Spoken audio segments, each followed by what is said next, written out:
ईश्वर पाने के लिए विद्वान या पढ़ा लिखा होने की बिल्कुल आवश्यकता नहीं। एक बार एक साधु ने मुझसे कहा था, अगर तुम किसी का प्राण लेना चाहो तो तुम्हें ढाल तलवार से सुसज्जित होना चाहिए, लेकिन अगर तुम्हें आत्महत्या करनी है तो सिर्फ सुई ही काफी होगी।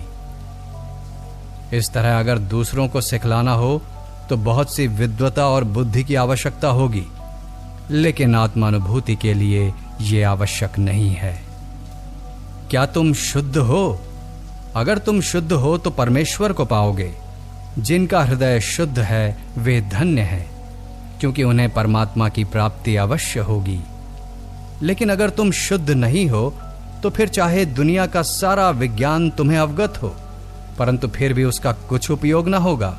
जो किताबें तुम पढ़ते हो उसमें चाहे खुद को तुम गाड़ डालो, परंतु फिर भी कुछ फायदा ना निकलेगा।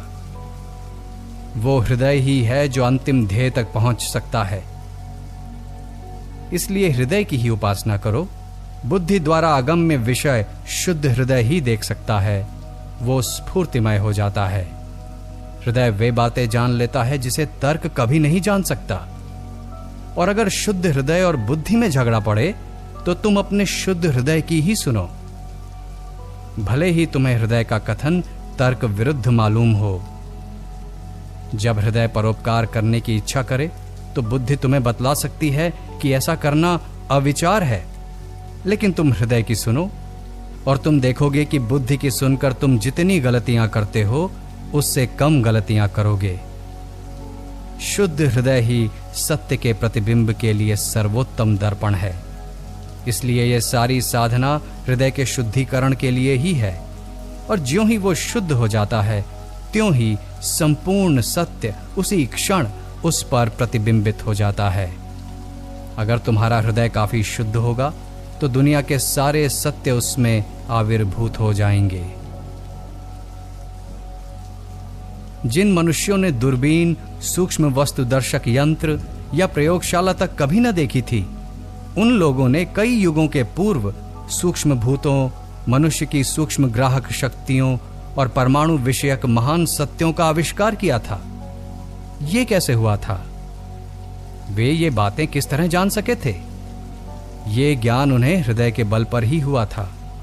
उन्होंने अपने हृदय को शुद्ध बनाया था।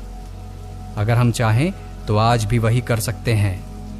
वास्तव में हृदय की शुचिता पर अधिष्ठित संस्कृति ही इस दुनिया के दुखों को कम करेगी, न कि बुद्धि पर अधिष्ठित संस्कृति। बुद्धि सुसंस्कृत की गई, फलतः मनुष्य ने सैकड़ों विद्याओं का आविष्कार किया, और उसका परिणाम यह हुआ कि कुछ थोड़े से मनुष्यों ने बहुत से मनुष्यों को अपना गुलाम बना डाला। बस यही हमारा लाभ हुआ है। अनैसर्गिक आवश्यकताएं उत्पन्न की गईं। प्रत्येक गरीब मनुष्य, चाहे फिर उसके पास पैसा हो या ना हो, इन आवश्यकताओं को तृप्त करना चाहता है, और जब उन्हें वो तृप्त नहीं कर पाता तो छटपटाता है, और छटपट करते करते ही मर जाता है। यही है अंतिम गति। दुख दूर करने का प्रश्न बुद्धि से नहीं छुड़ाया जा सकता, वो हृदय से ही छूटेगा। अगर ये प्रचंड यत्न मनुष्यों को अधिक शुद्ध, सभ्य और सहनशील बनाने की ओर लगाया जाता तो ये दुनिया आज 1000 गुना अधिक सुखी हो जाती। इसलिए सर्वदा हृदय अधिकाधिक पवित्र करो, क्योंकि भगवान कार्य करते हैं हृदय द्वारा और तुम अपनी बुद्धि द्वारा। अगर तुम बुद्धि को साथ लेकर आओगे तो बुद्धि की कुछ कुलाटें खाने को तुम्हें मिल जाएंगी, कुछ तार्किक सिद्धांतों की तुम्हें प्राप्ति होगी, लेकिन सत्य दर्शन न होगा। सत्य का स्वरूप ऐसा है कि जो कोई उसे देखेगा उसे एकदम पूरा विश्वास हो जाएगा। सूर्य का अस्तित्व सिद्ध करने के लिए मशाल की जरूरत नहीं होती, वो स्वयं ही प्रकाशमान है। अगर सत्य को भी सबूत की आवश्यकता हो तो उस सबूत को फिर कौन साबित करेगा? इसलिए धर्म की ओर हमें प्रेम तथा आदर युक्त भावना से झुकना चाहिए। फिर हमारा हृदय जागृत हो उठेगा और कहेगा, ये सत्य है, वो सत्य नहीं है। धर्म का क्षेत्र हमारे इंद्रियों के अतीत है, हमारे द्वैतात्मक बोध के भी परे है। परमेश्वर इंद्रियों द्वारा कभी ग्रहण नहीं किया जा सकता। अभी तक किसी ने परमेश्वर को इंद्रियों द्वारा नहीं जाना। और द्वैत बोध रहते हुए न कोई उसे जान ही सकेगा। द्वैत बोध रहते हुए किसी को भी परमेश्वर प्रतीत न होगा। परमेश्वर कहां है? धर्म का क्षेत्र कहां है? वो इंद्रियों से परे, द्वैत बोध के भी अतीत है। परमेश्वर के अस्तित्व का क्या प्रमाण है? साक्षात्कार अर्थात प्रत्यक्ष करना।